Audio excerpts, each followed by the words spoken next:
표정은 해맑은 10살은 안 먹어 보이는 여자애를 데리고 들어온 겁니다. 그 해사한 얼굴을 보는데 가슴이 쿵하고 내려앉는 것 같았어요. 순간 가장 예쁠 때 내 품에서 떠난 첫째 딸이 살아 돌아온 것처럼 느껴졌습니다. 희아야, 우리 딸 살아서 엄마 품으로 온 거니? 저도 모르게 손을 뻗어 그 아이를 안았는데 아이가 답답함에 정신을 차려보니까 딸이 아니었죠. 아이가 첫눈에 확 눈에 와감기는 게 뭐랄까, 수십 년 전에 뇌종양으로 애미 가슴에 피멍을 들게 하고 떠나간 제 첫 자식 딸아이와 똑같은 눈매였거든요. 확 보다 보니 그런 느낌은 느낌대로, 또 사고치는 남편을 둔 여자의 본능적인 감각으로 이 애가 종가의 증손녀구나 생각했습니다. 남편은 그 아이와 제 모습을 가만히 바라보더니만 한숨을 쉬며 얘기했죠.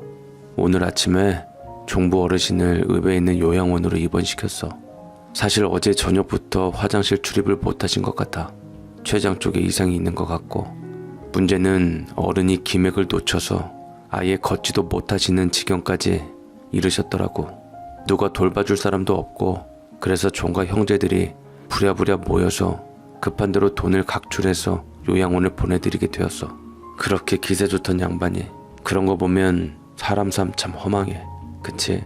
어르신 집하고 땅을 급한 대로 급매물로 내놓았으니 안 그래도 이웃에 풍광 좋은 집하고 땅을 구하는 사람이 있다는 소문이 있으니 요양원 관련 돈 걱정은 크게 안 해도 될 거라더군요. 아니 효석이 아버지, 지금 그게 문제가 아니자뇨 말이여. 목소리 톤이 지붕 끝으로 올라가는데 자기 이야기인 줄 직감했는지 이 증손녀가 저를 바라보는 겁니다. 아이를 앞에 두고 아이 이야기하는 건 아닌 것 같아서 우선 급한 이야기는 나중에 하기로 하고 애 밥부터 먹여야겠어서 일어나 밥부터 지었지요. 정신없이 쌀을 안 치고 찌개를 하고 엉덩이에 열이 나게 움직이는데 아이가 나오더니 제 옆에 서서 싱크대에서 손을 박박 닦더니 야무지게 수건으로 손을 닦고 수저와 젓가락을 상위에 놓더군요. 물컵도 3개 꺼내서 정수기에서 물을 따르고 나더니 제 옆으로 와서 제가 반찬을 뜨면 그거 받아서 상위에 올려두고 하는데, 어쩌면 초등학교 2학년이라는데 그 어린 나이에 증조할머니 수발하느라고 저러고 살았어서 저렇게 저런가 싶은 마음이 드니까 갑자기 큰며느리가 뭐 어디 독일 소시지라나 뭐라나 추석 때 가져다 준 게 기억나서 냉장고에서 얼른 꺼내 렌즈에 녹여서 구웠습니다. 후라이팬에서 구워지는 소시지를 바라보는 아이 눈이 밭꽃 같아지더군요. 제 딸아이도 소시지, 지금은 누가 쳐다도 안 보는 백설표 분홍색 소시지에 계란물 입혀 붙여주면 저런 눈빛이 되었더랬지요. 셋이서 밥을 먹는데 왠지 밥이 단 겁니다. 소금 부글부글 끓는 것대로 밥알이 유난히 달아서 저답지 않게 한 그릇 뚝딱 해치웠습니다. 마음 같아서는 아이 수저 위에 반찬을 골고루 놓아주고 싶었지만 꼭 참았습니다. 여자애에게 정을 주는 짓 따위는 하지 않고 싶었어요. 저 아이도 어차피 다음 주면 제 갈 길 갈 나이니까요. 밥을 먹고 지가 팔을 걷어붙이고 설거지를 하겠다고 하는데 아서라 싶으면서도 어디 어떻게 하나 보자고 내비두었습니다. 채 15분도 안 되어 깔끔하게 해치우고 마른 행주로 개수대 라인까지 싹 닦더군요. 남의 자식이라도 어찌나 귀엽고 기특하던지 엉덩이를 팡팡 두드려주고 싶었지만 그것도 참았습니다. 설거지를 끝내더니 씻으란 소리 안 해도 씻고 가방 정리하길래 잠옷걸이 할 거 가져왔나 남편이 가지고 들어왔던 애 옷가방을 펼쳐 보았습니다. 분명 아이가 정리했을 게 분명해 보이는 그 내용물의 허술함에 가슴이 아프면서도 바위 한 짐이 머리 위에서 내려앉는 게, 남편이 분명 애를 우리 집에서 그 기한이 언제든 맡으려고 데려온 게 분명하다는 판단이 드는 겁니다. 또한 이 아이 마음을 미루어 짐작을 해보면 어린아이가 남의 집에 와서 생전 알지도 못하는 할아버지 할머니 틈에서 얼마나 서글프고 객적일까 생각하니 그것 또한 가슴이 아프더군요. 우선 우리 애들 쓰던 방에 아이 이불을 펴주고 안방으로 건너왔습니다. 역시나 남편은 제 짐작대로 애를 맡으려고 데리고 온 겁니다. 애 아빠가 다음 주 토요일에나 내려올 수 있다네. 어쩌겠는가, 그 폐가 같은 집에다가 저 어린 놈의 걸 혼자 두고 올 수도 없고 산에서 짐승이 내려와서 잡아먹으면 우짤겨. 저는 뚜껑이 열릴락 말락하는 걸 지그시 눌렀습니다. 그래서 계속 해봐요. 그러니까 호랑이가 내려와서 한 입에 먹어 치울 수도 있고 그래서 다음 주 토요일까지만 맡아주면 확실히 데려가는 거야? 인감도장을 앞에다가 두고 맹세할 수 있어요? 물었더니 인감도장 100개에다가도 맹세할 수 있다고 장담을 하더군요. 솔직히 이 아이를 볼 때마다 일찍이 내 품을 떠난 딸아이가 생각나 마음이 불편하고 쓰라렸지만 상황이 이렇게 되니 어쩌겠는가요. 생명이고 사람이고 게다가 사내도 아니고 여자인데 육촌도 친척이니 또 우리 집에 방도 있고 형편이 되니 데려온 걸, 이왕 데려온 걸 다시 데려가 놓으라고 할 수도 없고 또 여자애가 2시간 지켜보니까 쓸만하고 한 일주는 거뜬히 데리고 있을 것 같았습니다. 뭐 밥상에 수저 하나만 더 얹으면 되는 거니까요. 이놈의 인간이 애를 지네 집 근처에 있는 학교라 우리 집에서 1시간 더 넘게 걸리는 거를 영감탐구가 농협조합 무슨 일 때문에 급하게 나간다고 꼭두 새벽에 일어나 도망가듯 나가는 통에 저는 또 아침부터 발사심을 해야 했습니다. 이장한테 전화했더니 이장이 하필 새벽에 어딜 갔다고 해서 이장 조카한테 전화하고 난리 판굿을 친 다음에야 애를 그 사람한테 딸려서 학교에 보낼 수가 있었어요. 주사 맞을 날짜가 지나서 무릎 아픈 것도 신경 쓸 수가 없는 게 달력을 보니 때마침 둘째 아들 생일, 안사람한테 미역국이나 얻어먹었나 궁금해서 전화를 걸었습니다. 어머니, 무슨 일 있으신 거 아니죠? 네, 아니면 됐어요. 어머니, 제가 지금 회의 중이에요. 이따가 전화 드릴게요. 네, 먹었어요. 어머니, 미역국이 뭐가 그렇게 중요해요. 나중에요. 끊어요, 엄마. 나도 명석의 할머니, 진아 할머니들처럼 자식들하고 얼굴 보면서 통화할 수 있는 그런 핸드폰 사주면 얼굴이라도 보면서 이야기하겠구만. 아들 자식 둘 중에 누구 하나 핸드폰 사주는 자식 없고 접었다가 피는 옛날 핸드폰을 사용하는 건 연세 드신 80대 할머니들 빼고 저 하나입니다. 하긴 자식들 나무랄 거 뭐 있나요. 남편이란 작자부터가 지는 2년에 한 번씩 꼬박꼬박 새로운 거 나왔다고 핸드폰 바꾸면서 마누라는 그냥 두는걸요. 이따가 전화한다는 둘째 아들은 역시나 그날 밤이 다 되도록 전화 한 통 없었습니다. 늘 그런 식이에요. 아들 둘 다 그러하고 품 안의 자식들이지요. 저도 자존심이 있는지라 기다리지 않게 되었어요. 하루 이틀도 아니고 허구한 날 속는 짓 졸업한 지 오래입니다. 아이가 오고 나흘인가 지나서인가 본능적으로 딸아이를 잃은 후 후유증처럼 생긴 제 고질병인 두통이 찾아왔습니다.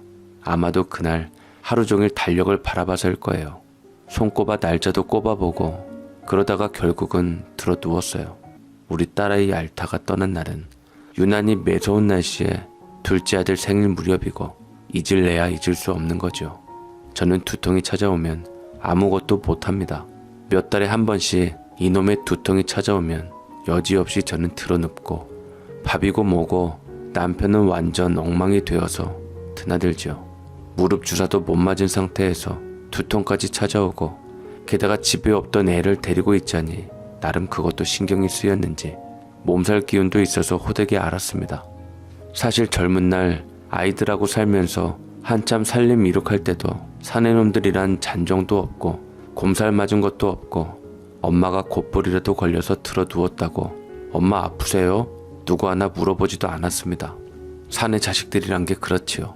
지들 입만 알아서 머리가 깨질 것 같아도 한참 먹을 나이 애들 굶길 수가 없어서 엉금엉금 일어나 밥을 해서 밥상을 방에 들여놓으면 지들 입만 알아 꾸역꾸역 처먹지 어떤 자식 하나 엄마 식사하셨어요? 물어보는 놈 없었지요.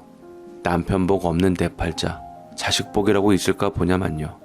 이번에도 종과 증손녀를 집안에다가 데려다 놓고 마누라가 아프든 말든 집 밖에 볼일 볼 거 보면서 기름진 음식 실컷 잘 얻어먹고 다니는 영감탐구는 늦도록 안 들어오고 아이와 둘이 있는데 저도 늙어서 그런가 도저히 아이 밥을 챙겨줄 수 없는 거예요. 아가, 냉동고에 만두 있다. 그거 꺼내서 렌즈에 잠깐 돌렸다가 냄비에 물 끓여서 삶아 먹어라. 라면은 먹지 말어. 몸에 좋을 거 하나도 없어. 그거 먹고 있으면 할매가 이따가 일어나서 밥 해주구마. 그리고 지끈거리는 머리를 광목끈으로 둘러매고 드러누워 있은 지 1시간이나 됐을까. 뜻밖에도 문이 열리더니만 아이가 끙끙대면서 밥상을 들고 오는 겁니다. 일어나 앉아보니 밥통에 있는 밥을 냄비에 둘고서 누룽지를 만들어 왔더군요. 식사하세요. 누룽지랑 김치 가져왔어요.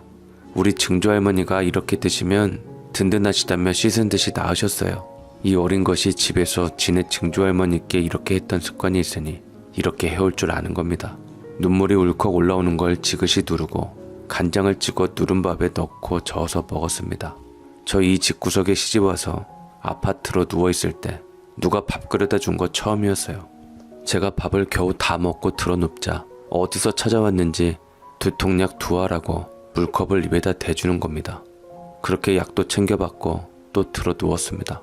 그 꽃잎 같은 손바닥으로 제 이마를 짚어보더군요. 너가 내 이마를 짚어준 게 언제였던가? 아마도 40년도 더 되었을 것 같네요.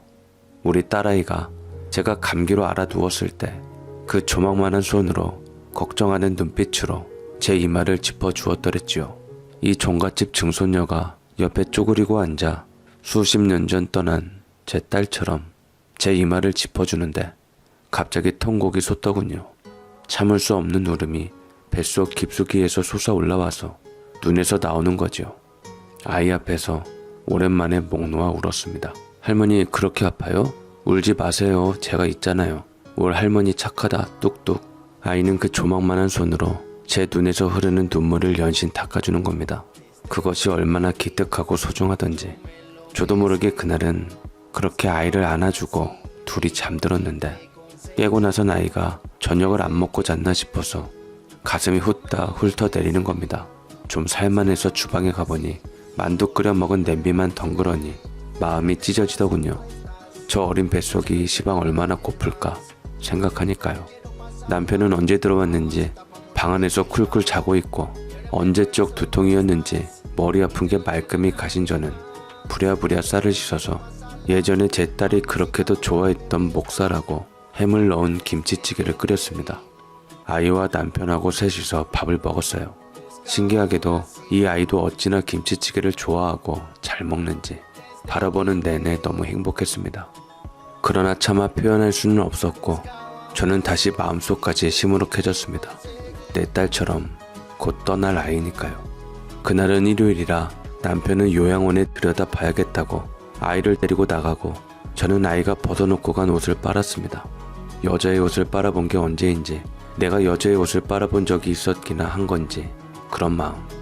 아이의 옷을 보니 제 뇌리에 정확하게 남아있는 딸의 여리한 그때의 향수가 맡아질까 싶어서 연신 맡아보았네요. 저녁 전에 들어온 남편하고 아이. 우리는 이제는 당연하다는 듯이 상을 가운데 놓고 가족처럼 식사를 했습니다. 사람이란 건 환경에 익숙해지는 동물인지라 우리는 아주 오래전부터 같이 밥을 먹는 식구였단 듯 아무렇지도 않게 각자 눈은 다 TV에 가있고 수저질은 엉뚱한 곳을 하며 깔깔 소리내서 웃어가며 그렇게 무심하게 식사를 하는데 허구한 날 두 늙은이 마주 앉아 먹던 썰렁한 밥상에 따사로운 기운이 감도는 느낌이었습니다. 그럴수록 마음속을 다졌어요. 곧 떠날 아이자녀 더 이상 정주지 말자 맘만 다치게 라고요. 그런데도 저는 간만에 이런 감정을 들게 한 그 아이 존재가 참 따뜻하고 고맙더라고요. 다음날 남편은 종가의 형제분들 모여 의논할 게 있다면서 고추밭 고추대 정리하다가 말고 나가더군요. 그날 오후 웬일로 일찌감치 들어온 남편은 아직도 고추밭에서 고추대 정리하는 저를 보더니 어허 가만두면 내가 다 할 건데 평소에 하지도 않던 립서비스를 하면서 제 주위를 빙빙 도는 거예요. 속으로 저 영감탐구가 또 무슨 할 말이 있어서 저러지 50년 넘게 같이 산 사람으로 직감했지만 남편이 가져온 이야기는 욕이 목구멍까지 치받쳐 오르는 일거리였습니다. 바로 종가 선상 관리를 우리 집에서 하기로 지가 나서서 손을 들었답니다.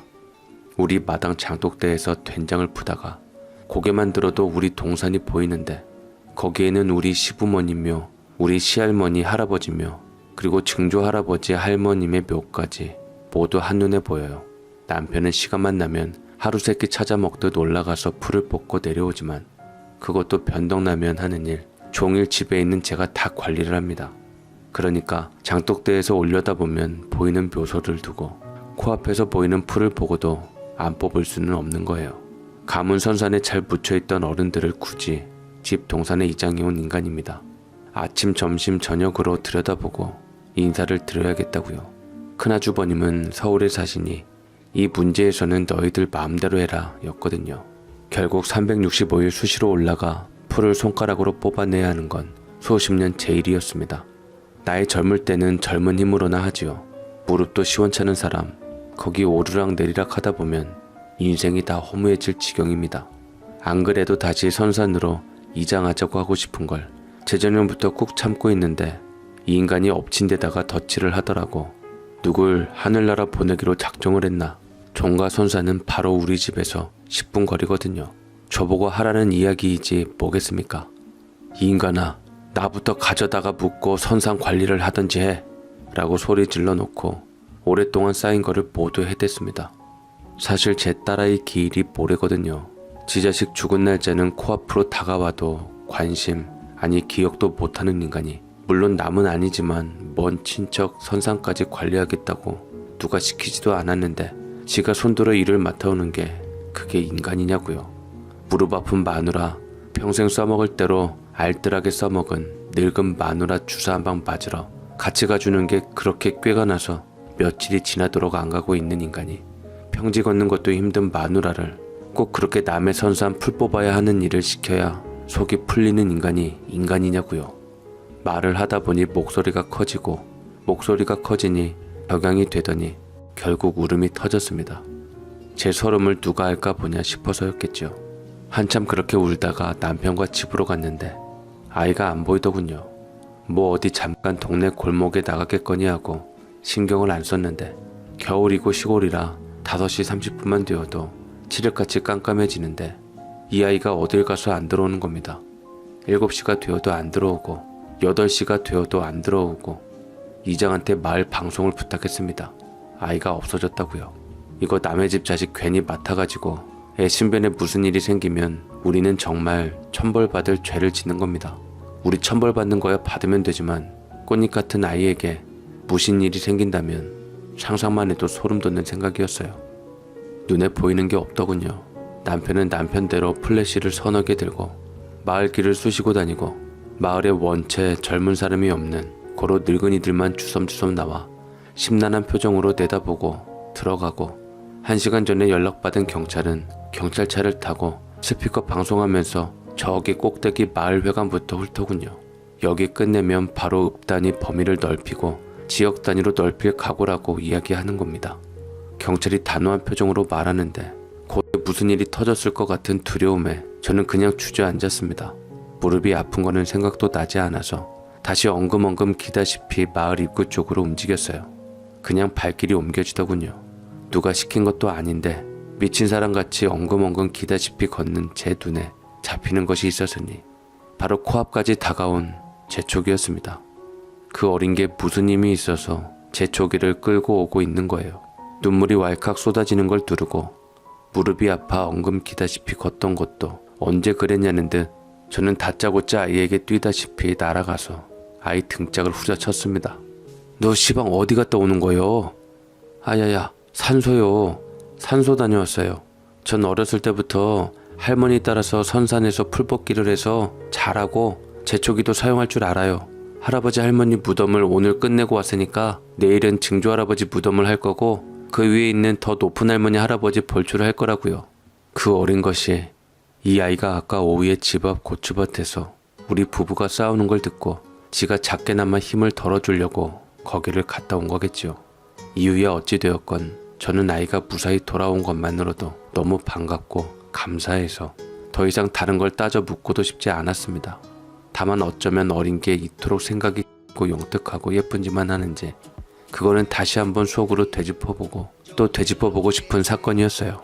경찰들이며 동네 분들에게 감사하다는 인사를 하고 우리 부부와 아이는 집으로 들어갔습니다. 아이가 좋아하는 독일 소시지를 꺼내서 밥을 볶아주고 싶어서요. 우리 딸아이가 햄에다가 케첩 넣어서 볶아주면 아주 잘 먹었거든요. 배가 고플만도 하지요. 정신없이 퍼먹는 아이 수저 위에 저도 모르게 반찬을 올려주고 있는 제 모습을 거실에 있는 거울을 통해 발견했습니다. 뭐 그러면 어떤가요?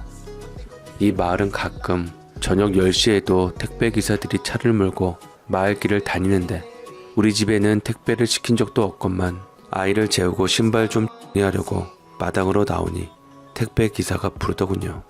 10시 30분도 지난 시간이었어요. 남편 이름으로 도착했다고 하는데 박스에 붙은 딱지에 써있는 거 보니 해외 직구라고 되어 있는 겁니다. 해외 직구라면 외국에서 주문한 거라고 남편한테 허구한 날 들어서 알고 있었고, 무거운 거 같아서 궁금해서 열어보니 인형 세트, 주방, 서재, 거실, 정원, 수영장 등이 가득 들어간 인형집 세트하고 마론 인형이 들어있는 겁니다. 순간 저는 흠칫 놀라며 그 인형을 도끼 눈으로 바라보았는데, 마론 인형이면 우리 딸이 가지고 싶어서 허구한 날 조르던 인형이었습니다. 1년을 두고 애달게 조르고 조르는 걸 돈이 없어 못 사주었다가 냉장고 세트하고 마론 인형 한 개를 남편이 사들고 들어왔었는데, 그거를 딱 하루 가지고 놀더니 뇌종양 판정을 받았고, 제 딸을 떠나 보내는 날 남편은 마론 인형을 품 안에 안고 몸부림치며 울었더랬지요. 그러니까 무심했던 이 사람이 딸 기일을 안 잊고 있었고 오래전에 이미 주문을 했다는 거잖아요. 박스를 들고 안방에를 들어가니 남편은 멍하니 앉아서 핸드폰을 하고 있더군요. 남편 앞에 앉아 박스를 보여주었습니다. 그리고 기일을 기억해줘서 고맙다고 진심을 담아 이야기했어요. 남편은 별 표정도 없이 대답하더군요. 사실은 당신 좋으라고 데려온 애요. 우리 희아하고 똑 닮았자녀. 눈 봐봐, 딱이지. 그 인형 그 아이 줘. 잘 가지고 놀 거구먼. 라고 말을 하는데, 저는 이놈의 남편의 알 수 없는 마음 때문에 흔들리며 제 현재 심정을 솔직하게 고백하게 되었습니다. 나 솔직히 얘기할게. 나 이제 저 아이에게 가는 정, 내 마음을 이제는 막고 싶지 않아. 저 아이에게 정을 쏟으면 그 후에 나는 어쩌나. 우리 희아처럼 떠날 텐데 또 뒤에 남겨지는 나는 어떻게 하나. 그런 걱정은 하지 않을 생각이에요. 라며 남편에게 이야기했습니다. 아이 아빠가 아이를 데리러 오겠지만 그때까지만이라도 마음껏 나아가고 싶은 대로 내 정을 주겠다고 남편에게 다짐하듯 고백했어요. 왜 이렇게 남편에게 고백을 줄줄이 하고 싶었을까요? 나만 미치게 그리워하는 줄 알았던 내 딸을 남편 또한 자기 새끼라 못 잊고 있었음을 아니까 이래서 자식 낳고 사는 부부구나 싶어서였습니다. 남편은 영농조합 사무실에 가봐야겠다고 나가고 저는 집안 청소를 시작했습니다. 금요일이라 아이가 2시에 끝날 텐데 남편이 데리러 가서 데리고 오면 3시. 빨리 청소를 끝내놓고 아이가 오면 아이 품을 재서 쇠타 뜨기를 시작하려고 마음이 급하더군요. 내 품에 날아든 나비 같은 여자아이에게 내 스타일의 쇠타를 입힐 마음에 바쁜 저는 청소를 하다 말고 쇠타본이 그려진 책을 작은 방 구석쟁이에서 찾아내 펼쳐들었어요. 펼치던 첫 페이지가 봄날 꽃밭에 날아든 나비 그림이라 한참을 웃었네요. 우리 부부는 아마도 이 겨울을 새로운 기분으로 나지 않을까 싶습니다. 딸아이 떠난 때가 우리 부부가 그래도 명색은 신혼인 때였으니 다시 신혼으로 아들 자식들 생기기 전 딸아이와 우리 부부 이렇게 셋이 지내던 봄날 같은 신혼으로 돌아간 듯 지내게 되었습니다. 아이를 많이 사랑해줄 생각입니다. 딸아이에게 못다 해준 사랑, 그리고 제 남은 모든 열정과 따스함을 담아서요.